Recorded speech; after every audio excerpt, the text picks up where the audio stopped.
Selamat datang di kuliah jejaring sosial. Pada pertemuan kelima ini, mengambil topik karakteristik jaringan bersama saya Heribertus Yulianton.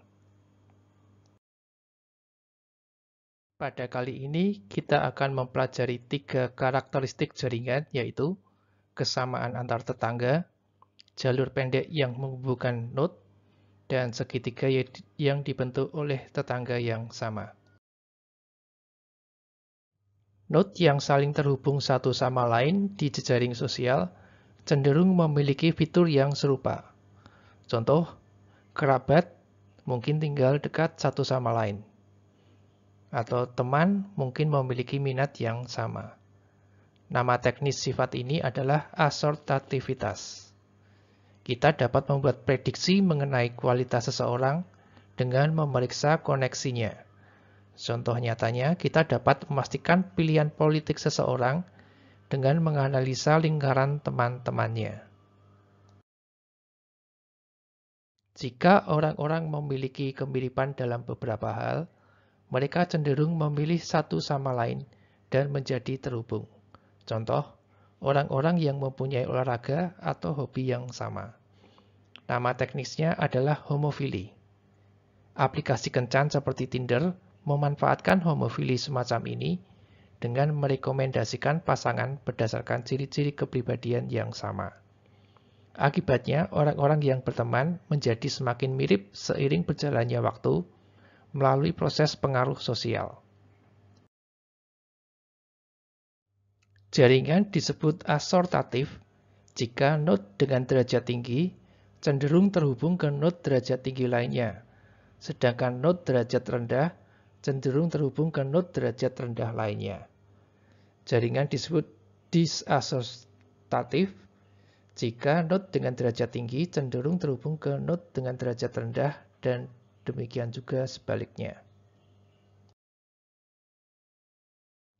Terdapat sebuah jalur antar dua node jika memungkinkan untuk berpindah dari node sumber ke node tujuan dengan melintasi link di jaringan. Jalur adalah urutan link yang dilalui. Jumlah link dalam sebuah jalur disebut panjang jalur. Bisa jadi ada beberapa jalur antara dua node yang sama.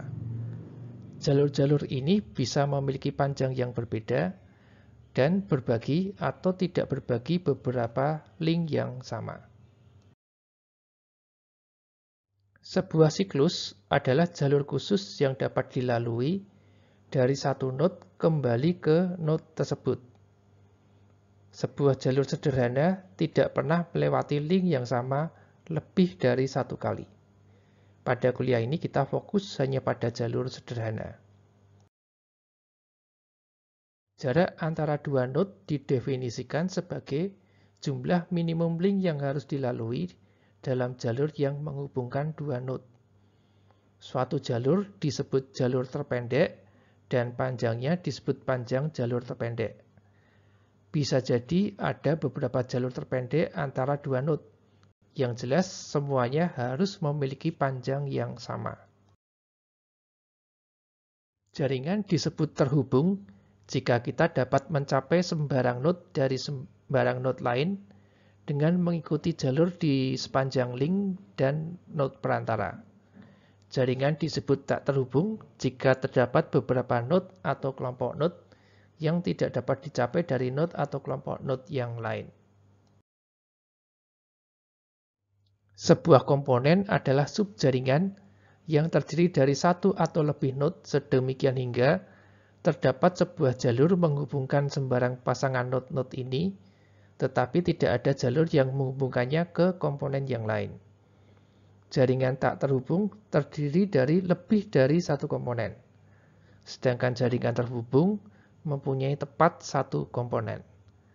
Komponen terbesar dalam banyak jaringan nyata mencakup sebagian besar jaringan dan disebut komponen raksasa. Pohon adalah suatu jaringan terhubung tak berarah yang sedemikian hingga menghapus sembarang satu link akan memutus jaringan menjadi dua komponen. Pohon tidak mempunyai siklus. pohon bersifat hierarkis. Kita dapat mengambil sembarang node dan menyebutnya root. Tiap node dalam sebuah pohon terhubung ke sebuah node induk dan ke satu atau lebih node anak. Kecuali root, karena tidak mempunyai induk, dan daun, karena tidak mempunyai anak. Segitiga adalah sebuah triad, sebuah himpunan terdiri dari 3 node, dengan tiap pasang node adalah terhubung. Dalam jejaring sosial, teman dari teman saya kemungkinan besar adalah teman saya juga, membentuk segitiga. Koefisien clustering sebuah node adalah nilai fraksi pasangan dari node tetangga yang terhubung satu sama lain.